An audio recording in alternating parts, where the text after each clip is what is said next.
मित्रता। पुराने जमाने के समय में सुंदरलाल और ध्यानचंद नाम के दो मित्र एक ही गांव में रहते थे। वे दोनों परम मित्र थे। सुंदरलाल भूमि के एक टुकड़े पर खेती करता था और ध्यानचंद भेड़ बकरियां पालकर अपना जीवन निर्वाह करता था। सुंदरलाल की एक पुत्री थी जिसका नाम कमला था और ध्यानचंद का एक बेटा जिसका नाम श्रवण था।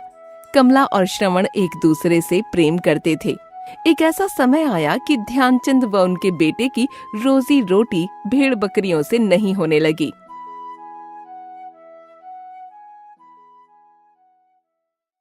बेटा श्रवण, हमें लगता है अब हमारी भूखे मरने की नौबत आ जाएगी। हमारे पास तो कोई अन्य काम धंधा भी नहीं है। कोई बात नहीं पिताजी, हम खेतों में कठिन मेहनत कर लेंगे। बेटा, हमारे पास तो खेती भी नहीं है कि हम उस पर फसल उगाकर अपने खाने पीने का इंतजाम कर सकें। मुझे लगता है कि तुम्हें अब शहर चले जाना चाहिए, वहाँ पर अच्छी कमाई होगी। हाँ पिताजी, कमाई तो ठीक ठाक ही होगी, लेकिन मैं आपको अकेले छोड़कर शहर नहीं जाऊंगा। यदि आप भी मेरे साथ चलें तो मैं शहर अवश्य जा सकता हूँ। ठीक है, यदि तुम कहते हो तो मैं भी चलता हूँ। हम कल ही शहर चले जाएंगे, किंतु जाने से पहले मैं अपने मित्र सुंदरलाल से मिलकर जाऊंगा और बता दूंगा कि हम गांव छोड़कर जा रहे हैं। अब पता नहीं उनसे मिलना कब हो। और ठीक है पिताजी, हम चाचा सुंदरलाल से मिलकर ही जाएंगे। जब अगला दिन हुआ तो श्रवण और ध्यानचंद ने अपना सामान एक पोटली में बांधा और गांव से बाहर जाने से पहले वह अपने मित्र सुंदरलाल से मिलने गए।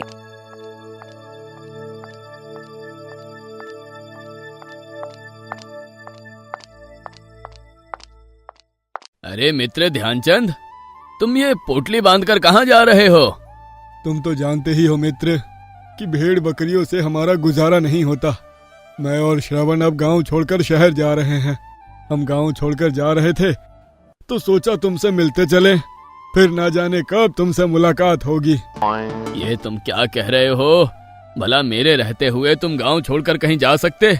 अगर मित्र ही मित्र के काम नहीं आएगा तो मित्र होने का फायदा ही क्या? मेरे घर में रहो मित्र। मेरा आधा हृदय तुम्हारा है तो मेरा आधा खेत भी तुम्हारा ही हुआ। तुम जाओ और उस खेत पर खेती करो। यह तुम क्या कह रहे हो मित्र? भला ये कैसे हो सकता है? देखो मित्र, मना मत करना वरना मेरा दिल टूट जाएगा। मैं आज ही अपने खेत के 2 हिस्से कर दूंगा। कल से तुम अपने बेटे के साथ खेत में काम करना शुरू कर दो। धन्यवाद मित्र, मैं तुम्हारे एहसान का बदला कैसे चुकाऊंगा। सुंदरलाल ने ध्यानचंद का सामान उसके घर भिजवा दिया और खेत जाकर उसके 2 हिस्से भी कर दिए। अगली सुबह ध्यानचंद खुशी खुशी अपने बेटे के साथ खेत जा पहुंचा और मेहनत करने लगा। जब ध्यानचंद कुदाल खेत में चला रहा था तो उसकी कुदाल किसी एक भारी वस्तु से टकराई। दोनों ने जब उस स्थान पर खुदाई की तो वो देखकर सन्न रह गए। अरे इतनी सारी मोहरे, हमारी तो किस्मत खुल गई। बेटा, हमें ये धन मेरे मित्र के खेत से मिला है, इसीलिए इस पर हमारा कोई अधिकार नहीं है। आओ इस धन को सुंदरलाल को दे आएं। आप ठीक कहते हैं पिताजी, चलिए इसे चाचा जी के पास लेकर चलते हैं।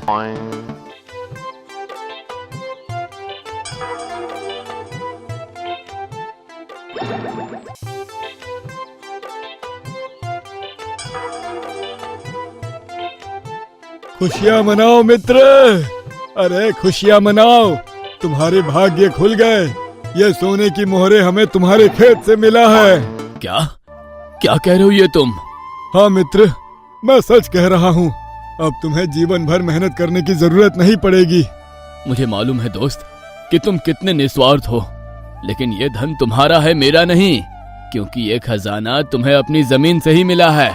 मुझे भी मालूम है दोस्त कि तुम कितने उदार हो, लेकिन तुमने मुझे केवल अपनी जमीन भेंट की थी, फिर भला उसके अंदर छिपी हुई संपत्ति मेरी कैसे हुई?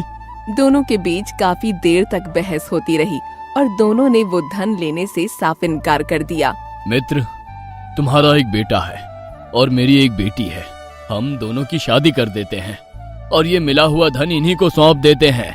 ईश्वर करे हमारे बच्चों को गरीबी की कभी भी याद ना आए। दोस्त, अरे तुमने तो मेरे दिल की बात कह दी। मैं इस विवाह के लिए बिल्कुल तैयार हूँ। शुक्र है मित्र। आओ दोनों मित्र बैठकर भोजन करें। और फिर उसके बाद विवाह की तिथि पक्की करने के लिए पंडित जी के पास चलेंगे।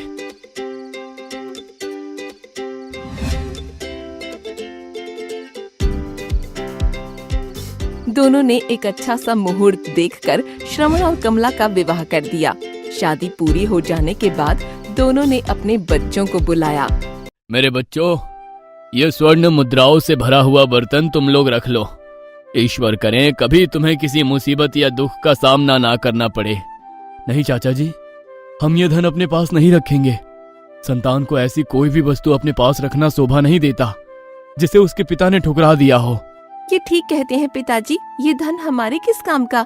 आप दोनों का आशीर्वाद ही संसार के सारे खजाने से अधिक मूल्यवान है। ये तो आप दोनों ही रखिए या फिर गरीबों में बंटवा दीजिए। मुझे लगता है कि इस तरह से फैसला ना हो पाएगा। इसके फैसले के लिए हमें बाबा बैजनाथ के पास जाना पड़ेगा। आजकल वे गांव के बाहर अपना डेरा लगाए हैं। मित्र, ये अच्छा सुझाव दिया तुमने। हम लोग कल सुबह ही उनके पास चलेंगे।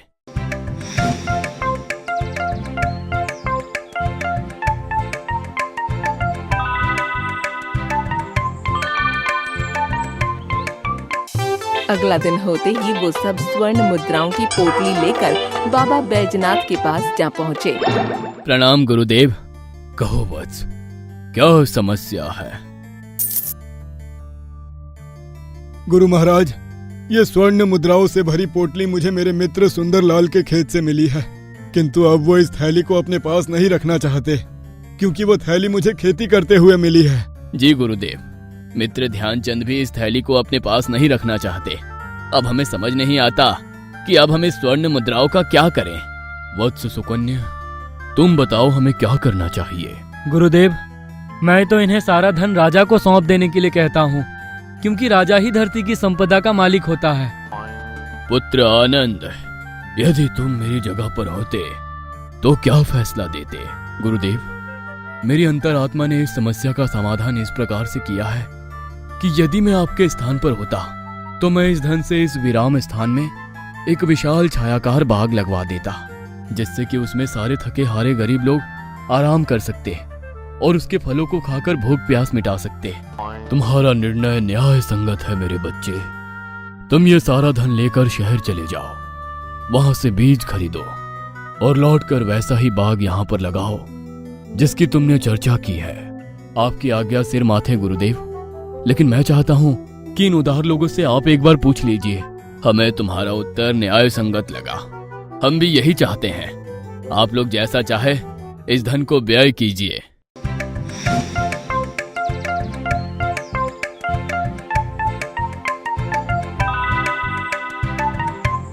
आनंद ने उस स्वर्ण मुद्राओं भरी पोटली को उठाया और शहर की तरफ चल पड़ा। रास्ते में उसे कुछ शोर सुनाई पड़ा, जैसे असंख्य चिड़ियां दर्द से छटपटा रही हों। उसने सामने देखा तो एक चिड़ियों का व्यापारी पिंजरे में चिड़िया भर कर ले जा रहा था। ठहरिए श्रीमान, मैं आपसे पूछना चाहता हूँ कि आप इतने सुंदर पक्षियों को इतना कष्ट क्यों दे रहे हैं? आप इन्हें कहाँ ले जा रहे हैं? अरे हम इन्हें राजमहल ले जा रहे हैं। राजा को पक्षियों का मांस बहुत ही पसंद है, इसीलिए राजा इन पक्षियों के बदले मुझे 1000 सोने की मुद्राएं देगा। चलो हटो, मेरा रास्ता छोड़ो। तो क्या सारे पक्षी राजा के भोजन के लिए मौत के घाट उतार दिए जाएंगे? नहीं नहीं, मैं ये नहीं होने दूंगा। अगर मैं आपको राजा से दुगना धन दूं तो क्या आप इन पक्षियों को छोड़ देंगे? अरे हटो, तुम फुटे हाल आदमी, भला राजा से दुगना धन कैसे दे दोगे? मैं आपसे कोई मजाक नहीं कर रहा। आपको भरोसा नहीं है तो ये देखिए, यदि आप इन सारे पक्षियों को छोड़ दें तो मैं इतना सारा धन आपको देने के लिए तैयार हूँ। अब मुझे मंजूर है। इसके बाद व्यापारी ने पिंजरे खोल दिए और सभी पक्षी आकाश में उड़ने लगे। उसके बाद आनंद ने धन की पोटली व्यापारी को देते हुए कहा, धन्यवाद श्रीमान, अभी ये सारा धन आपका हुआ। धन लेकर व्यापारी वापस लौट गया और आनंद भी खाली हाथ अपने गांव की तरफ लौटने लगा।